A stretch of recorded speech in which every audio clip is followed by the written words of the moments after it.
അപ്പൊ ഗൈസ് നമ്മുടെ നൂഡിൽസ് ഇതാ എത്തിയിരിക്കുന്നു. ഇനി നമ്മളെ പാത്രത്തിലോട്ട് ഇടാൻ പോവാണ് ഗൈസ്. ഓക്കേ. ദൈവത്തിനറിയാം നല്ലതാണ് പൊട്ടാണ്.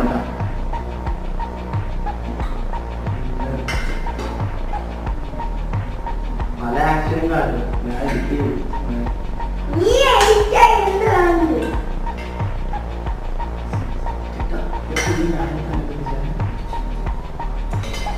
എടാ എനിക്കൊരു തുള്ളി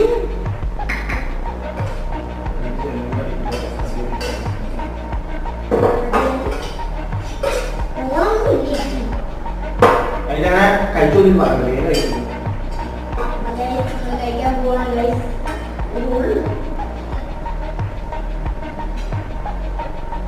സത്യമാണോ വെള്ളത്തിലാണ് പിന്നെ 10ഓളം പോലെ പോലും പൊട്ടപ്പൊട്ട് വാങ്ങാൻ